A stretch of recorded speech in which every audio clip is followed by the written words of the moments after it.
Every animal, bird, and insect has found its place in Africa's vast circle of life. The circle would be complete if it wasn't for one tiny flaw. The king is dead. In just 2 decades, settlers, poachers, and professional hunters almost completely wiped out the entire lion population in this vast wilderness. But one lioness survives. She is the last lioness of Lua. This is her story, and it is told by a man with a dream to see lions back on the plains of Lua. It is a dream that turns into a 6-year journey with many setbacks and disappointments to resurrect a lion kingdom in the wild is a daunting task. It is a story of faith, perseverance, and the remarkable relationship between a man, a lonely lioness, and the desperate struggle to re-establish a pride.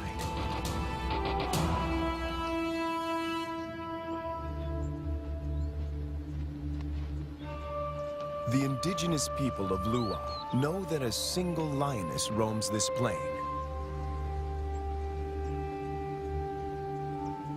She keeps a low profile. There are more than 6,000 people living on these plains, and most of them are fishermen, crop growers, and cattle farmers. A sedentary cow is easy prey, but she avoids the villages, and she doesn't target their cattle.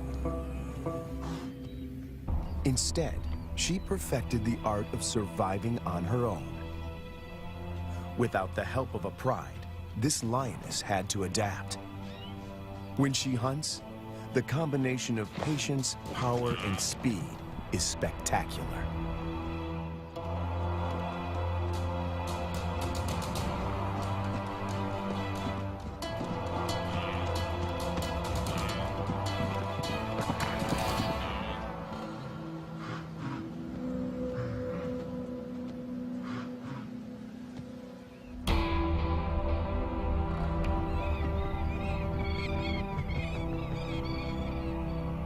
This female is about 6 years old when she steps into the viewfinder of Herbert Brouwer, a wildlife cameraman.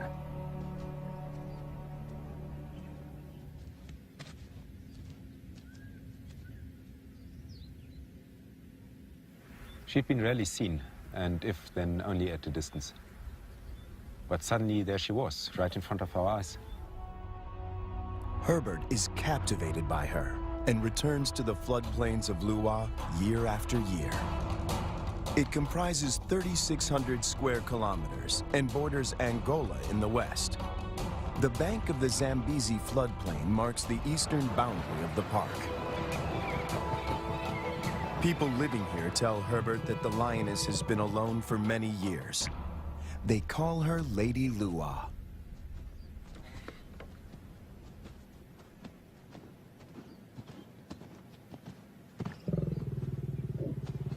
When she rolls for him, a bond develops between them that will have far-reaching consequences. There was one thing, though, that she could not overcome, and that was her isolation. It took me 3 years of filming here on the plains, though, to understand how lonely she really was. At night, she follows Herbert into his camp.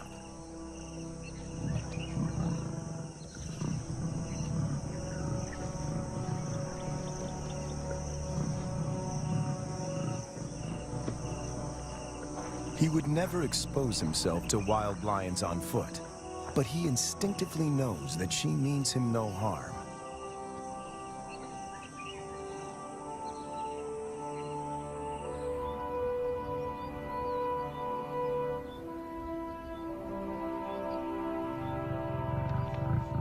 It is true that female lions can survive on their own, but they only thrive as members in a pride.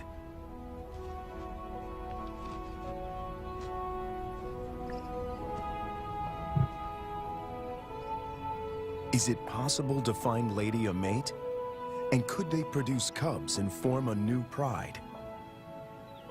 These are the burning questions facing Herbert and experts at African parks.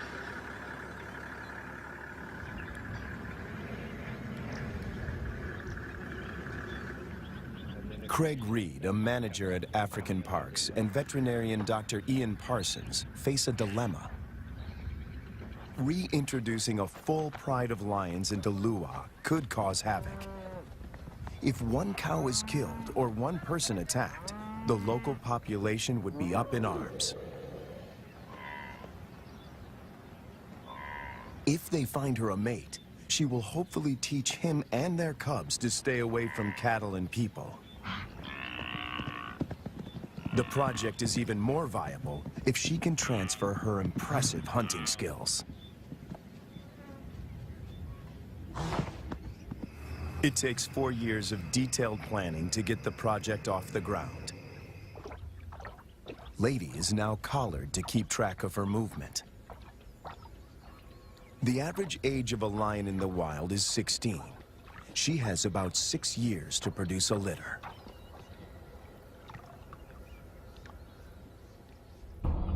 To find a mate for Lady, the team goes to neighboring Kafue National Park. Audio recordings of lionesses lure the males.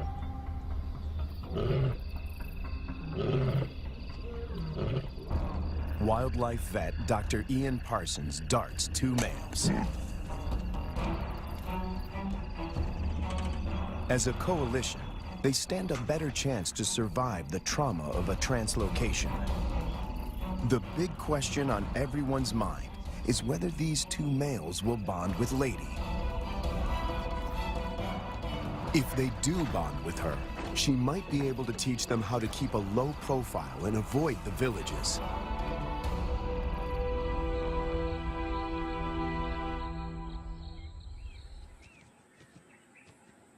The 2 lions wake up in an enclosure, or a boma, right in the middle of Lady's core territory.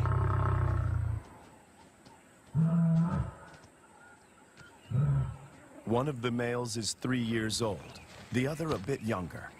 Lady is almost 8 years their senior. The age gap is intentional. Older lions might not submit to Lady's authority. Hopefully, these youngsters will.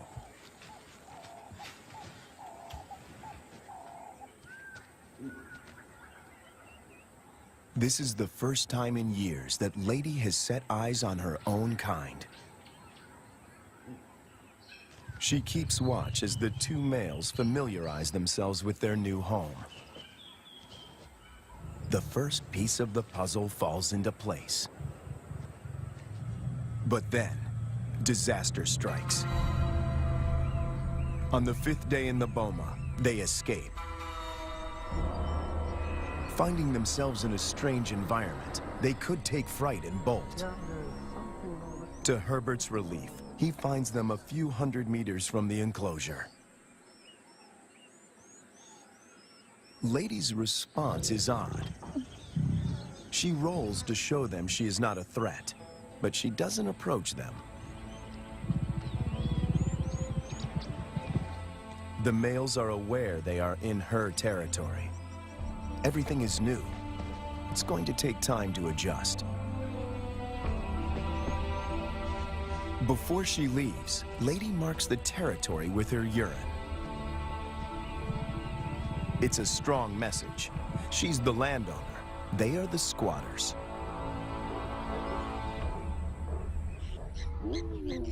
And then she leaves them.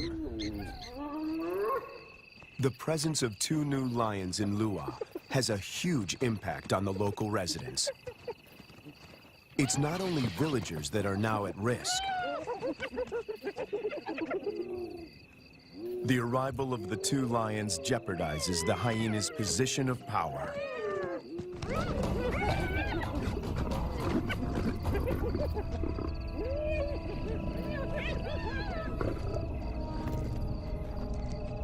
Together, they make a fearsome team. Only the younger of the 2 wears a collar, as they are almost never apart. The acid test is to see whether they will mate with Lady or leave her to seek other females. It's a precarious start, but the journey has begun.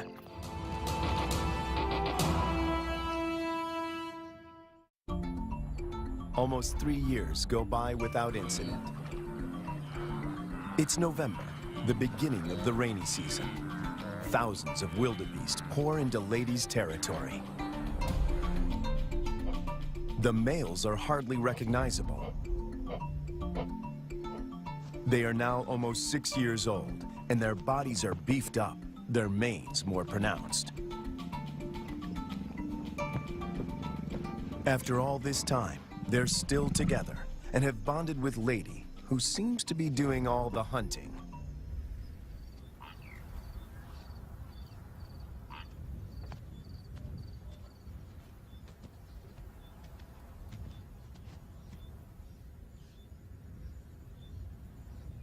She targets wildebeest, almost twice her size.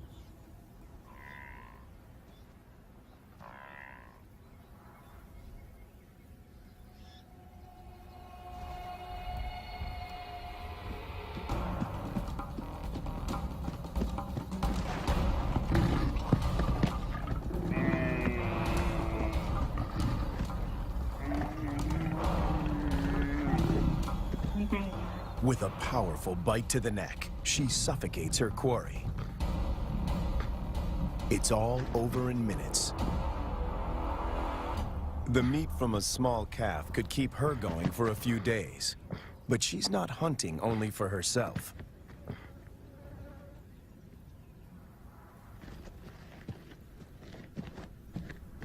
As the most experienced hunter in this trio, she is happy to share her kill.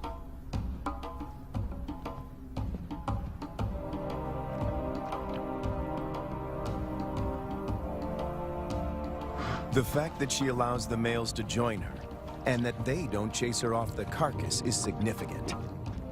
Eating together is the first building block of a pride.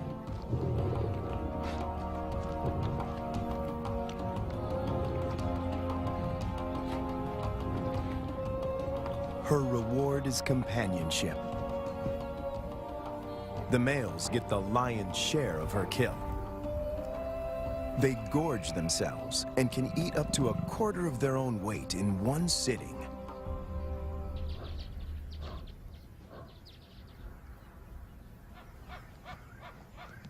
For the first time, Herbert sees the two males compete.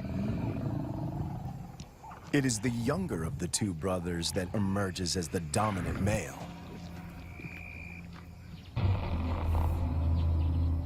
He's the one that follows her when she's in estrus.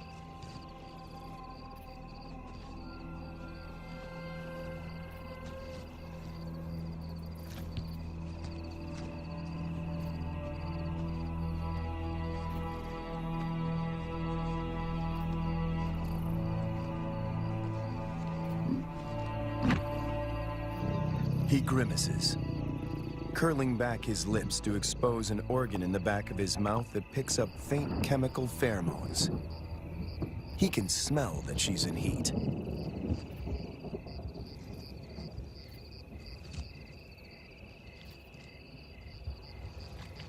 It's the dance Herbert has been waiting to film for years. The brother watches from the sidelines. Lady stays receptive for several days and copulates frequently. Both males stick to her like glue. They won't fight over her. As members of the same coalition, they come to a gentleman's agreement. If the dominant brother tires, the other might get a chance to mate as well. Now she rolls, not to greet Herbert, but in submission.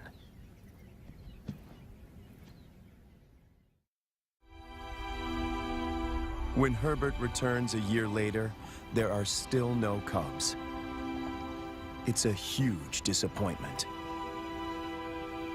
Lady is now almost 13 years old, and Herbert and the team must consider the possibility that she is infertile.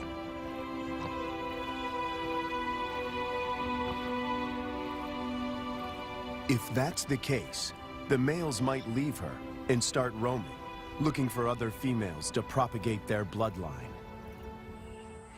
And that will bring them in direct contact with villagers.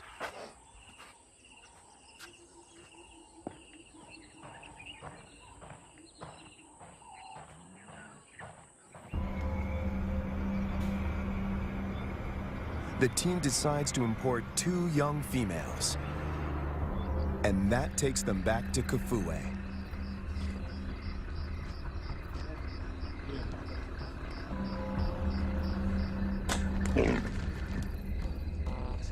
Again, the team faces a dilemma. If the females are too old, they might injure Lady or drive her out of her territory. Too young, and the males might kill them.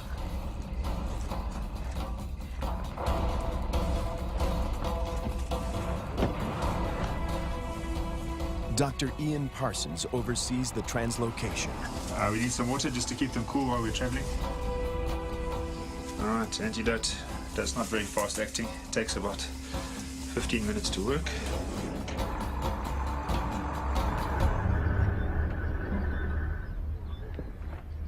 Tranquilized and blindfolded, the 2 females begin their journey to Lua. Their arrival is coated in irony. The tribe settled here more than 100 years ago on the orders of the first king to protect the wildlife.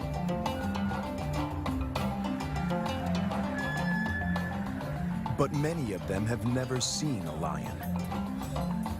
And yet lions have always played an important part in the biodiversity of Lua.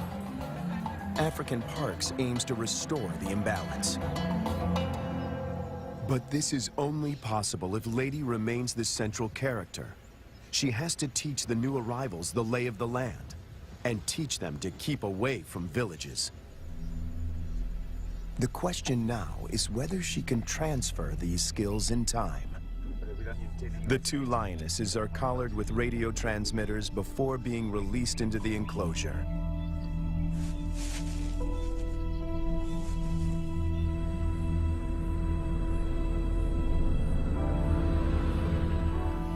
Lady's world is about to be turned upside down, once again. To Herbert, she seems sad and confused. She turns her back on the boma and heads north.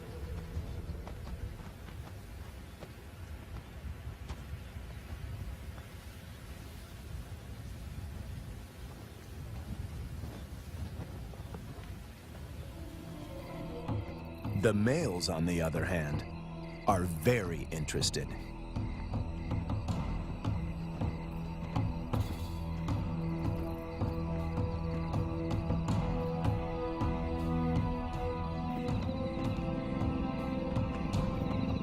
These 2 lionesses are barely 20 months old and still cub-like.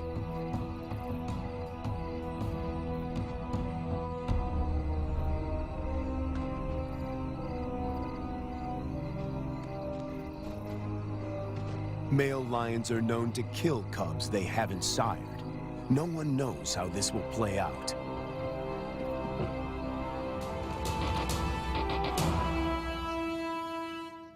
After 3 days, Lady makes a U-turn and returns to the fenced-off boma.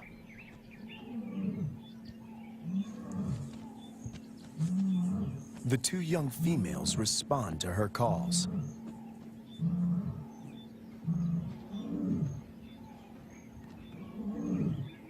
The connection between Lady and the cubs is immediate.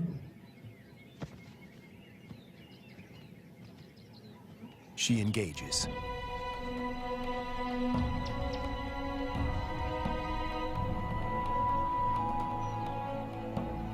Cats are vulnerable when they expose their undersides. When they roll, they express submissiveness.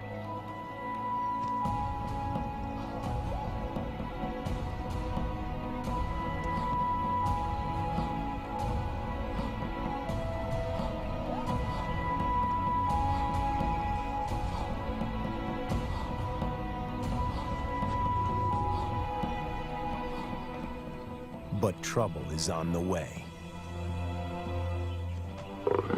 Lady's body posture changes. She knows that the males could attack these new residents.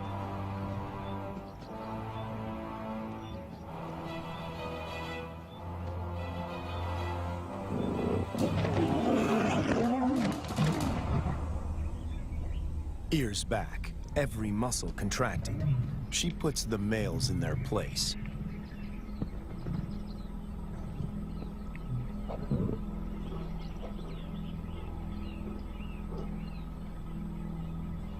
Four cats now crowd her space, after years of solitude.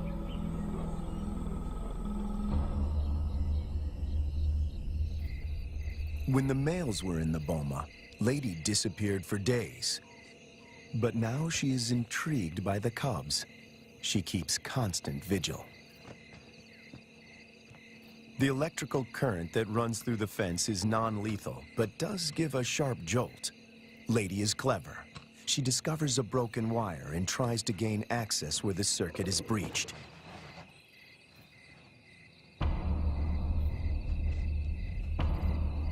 The males are perturbed by the new arrivals.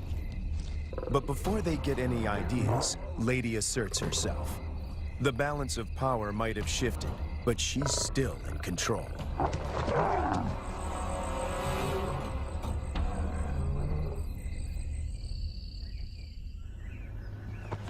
After 5 weeks in the boma, the team feels the young females are ready to be released. Not sure how the males will react, they lure them away with a fresh carcass.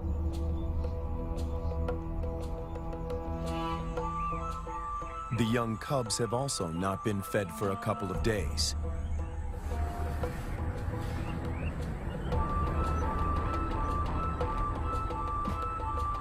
When the gates open, a new chapter begins.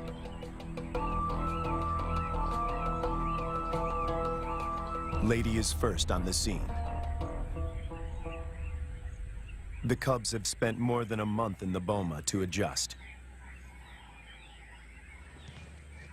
The question now is whether this newly forged bond will hold when they step through the gate.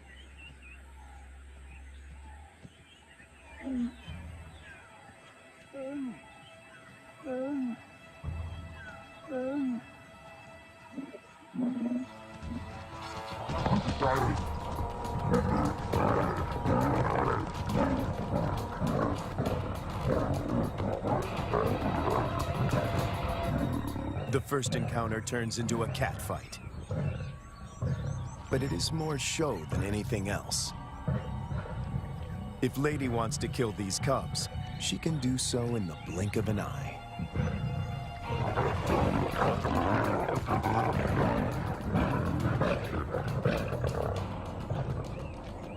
The first contact might seem aggressive, but it plays out according to plan. Lady is doing exactly what the team hoped for. She accepts them in her territory and establishes her dominance.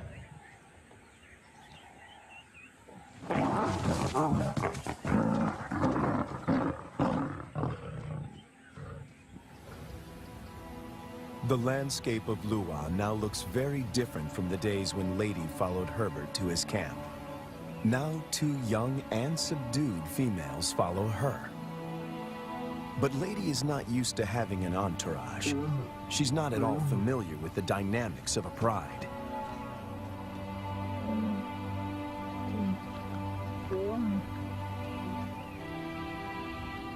Now that she has her freedom back, she does the unexpected. She abandons them.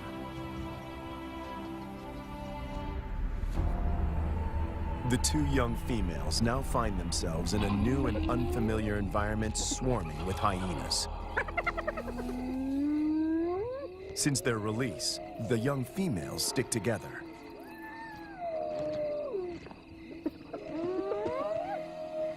But their lives are in real jeopardy.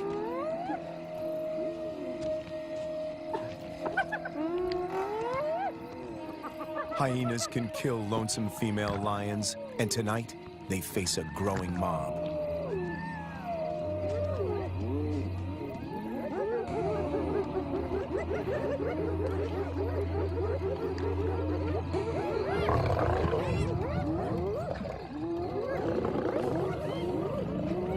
In no time, the newcomers are surrounded by a hungry and ferocious clan.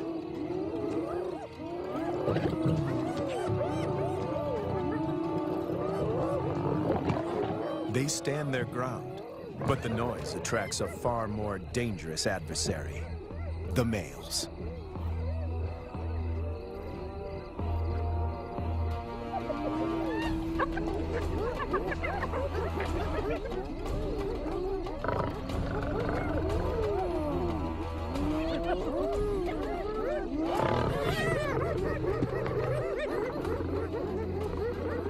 The two brothers have finally tracked down the youngsters in the wild, and Lady is nowhere in sight to protect them.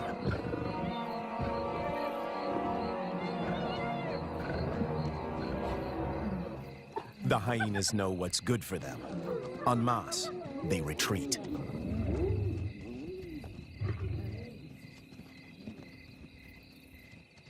This is their first encounter with the males outside the boma. Anything can happen. The brown-collared female is first to bolt. The white collar is cornered before she can escape.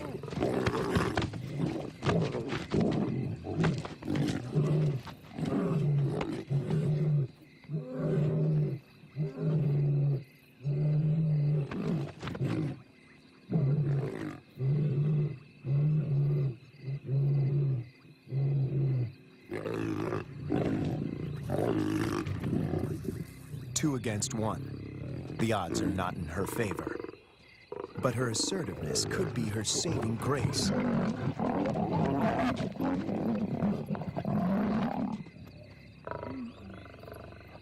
At the right moment, she crouches in submission.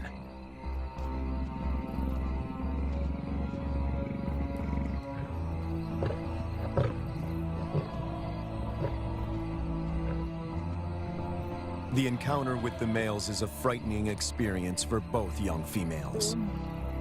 They split up. Separated, they are now more vulnerable. Danger looms for both of them.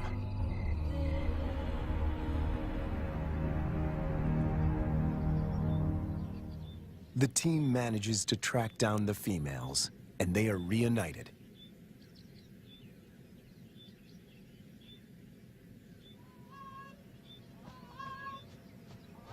It takes months before they settle down. But little does Herbert know that he is filming them for the last time.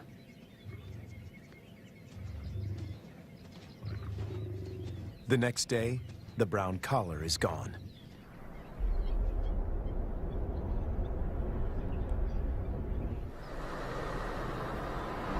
Craig Hay heads up one of the search parties.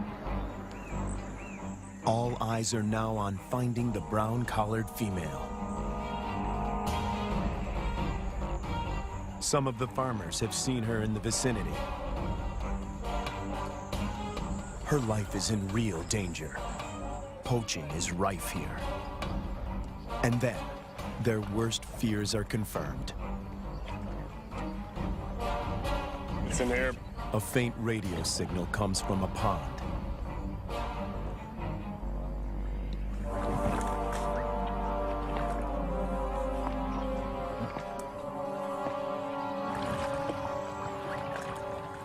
Guys, I got it. It is the brown collar. It's been cut. Yes, it's been cut with a sharp knife. It's a definite cut. You see, so someone found the lion and threw this in. Or killed the lion. Killed the lion and threw this in. The mood is one of despair.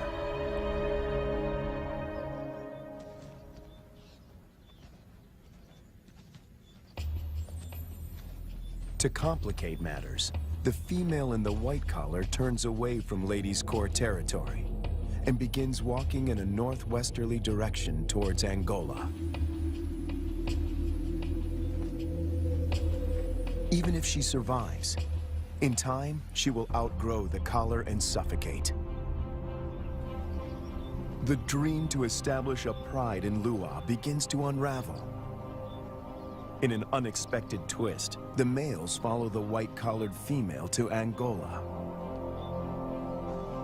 The further they move away from Lady's Core territory, the less influence she has in keeping them out of danger zones.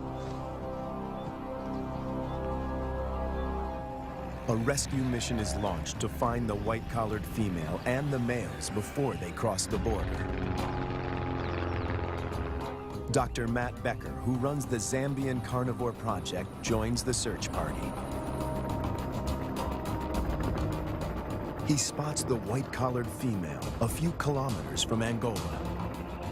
They dart her, but she runs into the reeds and almost drowns. She's breathing really well. It's a close shave. It's now 10 to 6. We have 40 minutes. She's good. We won.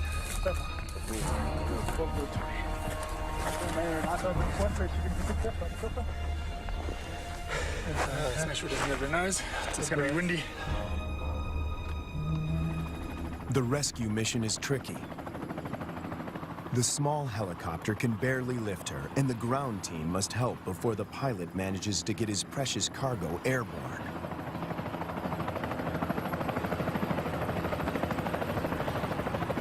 The males have slipped off the radar, and the team hopes they will turn around on their own accord. Meanwhile, more drama unfolds close to the boma. Lady is darted. The plan is to put her in the boma with the surviving female to try and forge a stronger bond between them.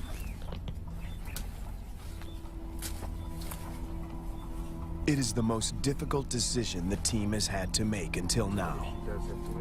Lady has never been deprived of her freedom. She gets a quick medical checkup and a new collar. The young female, tranquilized, is already in the boma.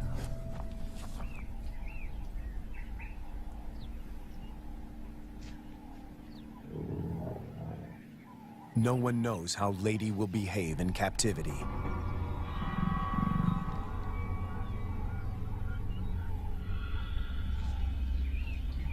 Locked up and frustrated, she could turn violent and kill the youngster. A power struggle is inevitable.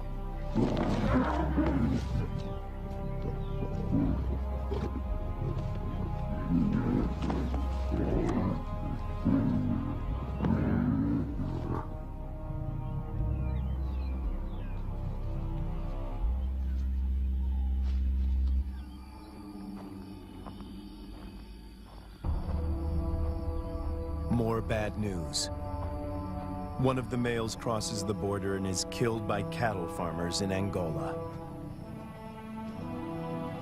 Of the 5 lions, now only 3 remain. Would this be enough to start a pride? No one knows for sure.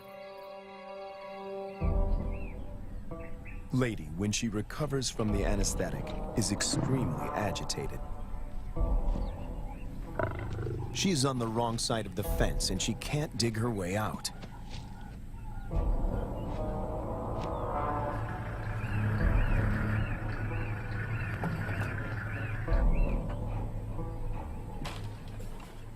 The young female, on the other hand, is familiar with the enclosure.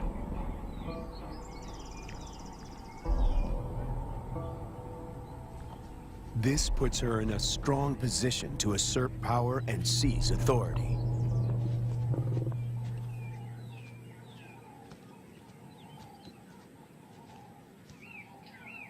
Clearly upset, Lady seeks refuge in a tree. Herbert thinks this elevated position is her attempt to retain control.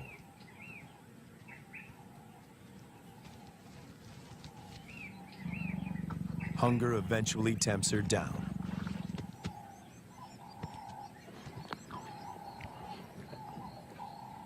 For Herbert, it's difficult to watch. This is a situation which I never thought would happen, is that Lady would need to be put into the boma. Now, she's been roaming free for all her life, which is probably about 13 years, 14 years, and now she needs to be locked away. It's good, Lady. The tree becomes a central prop in this battle of wits between these 2 cats.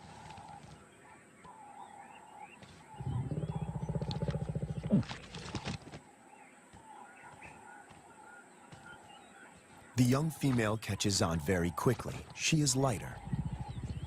If height is of any consequence, she can go higher.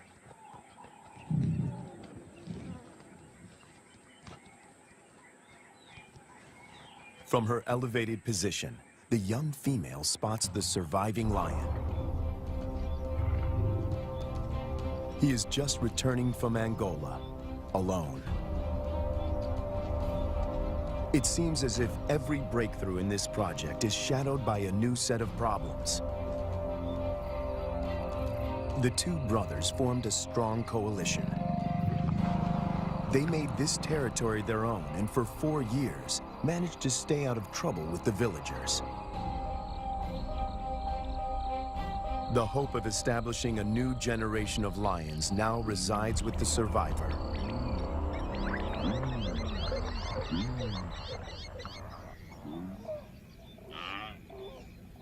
Lady and the young female emerge from the boma after 7 weeks. The outcome of the bonding exercise is disappointing. They split up. Lady doesn't want another cat on her tail.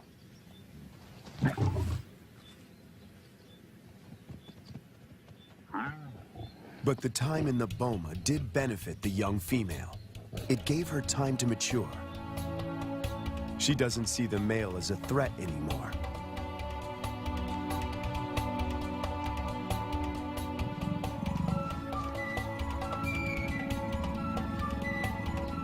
There is an explanation for her playful behavior. She is an estrus. Lady is excluded from this courting ritual. After all the turns and twists in this complicated plot, she finds herself once more alone.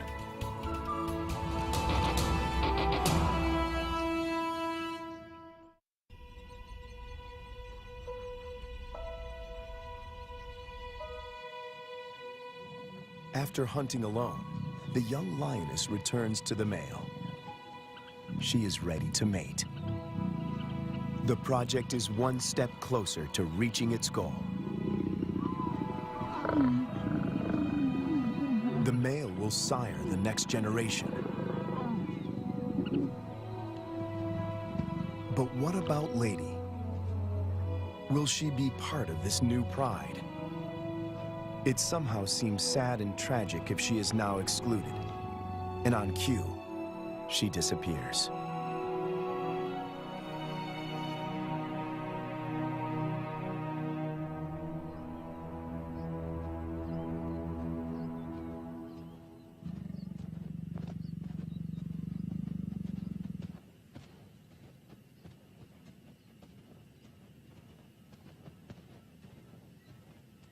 The male now follows the young female when she hunts. To feed both of them, she must target bigger prey.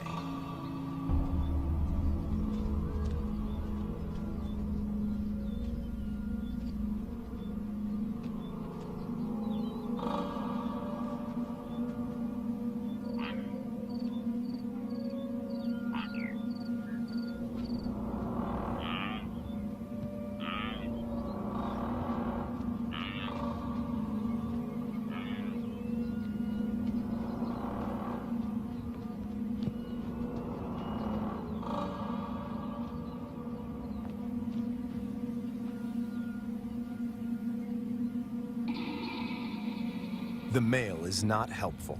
His overeagerness spoils the hunt.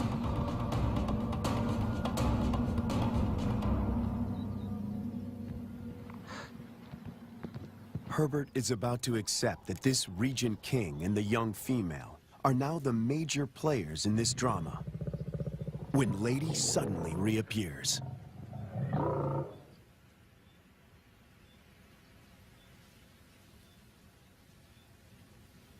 The young female watches the reunion from a distance. Over many years, Herbert and Lady somehow learn to recognize and respect each other's intentions.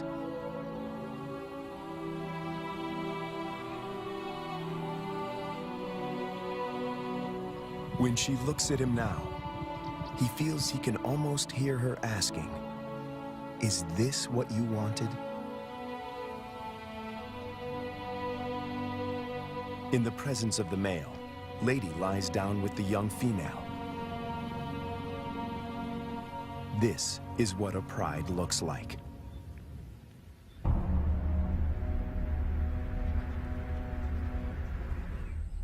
After so many years, all the effort and energy that went into this project seemed to pay off.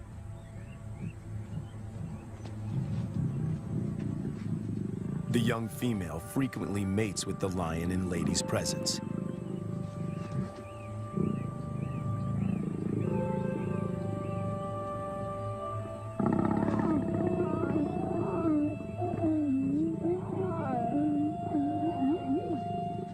Females are the cornerstone of prides. They form strong bonds and hunt together. The male's instinct is to protect them, and his drive is to breed.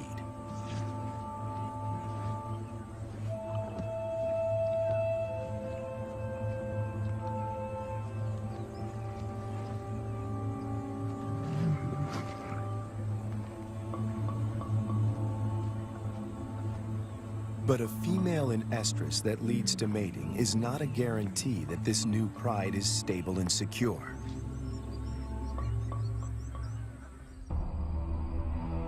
Hunting together is the final test. And then it happens. The young female takes the lead.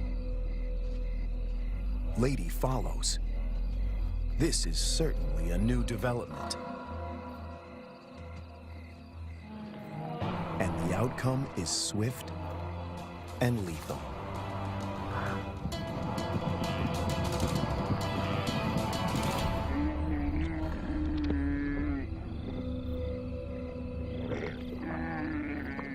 In all his years at Lua, this is the first time that Herbert films Lady not hunting on her own.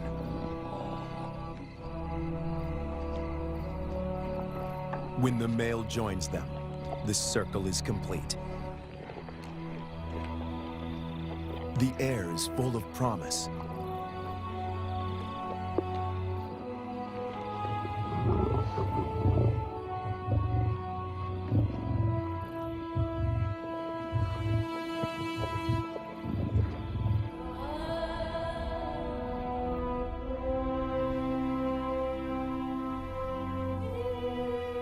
Lady remains the central force and protector of this new pride. She may not give birth to the next Lion King, but she will make sure that he has a kingdom.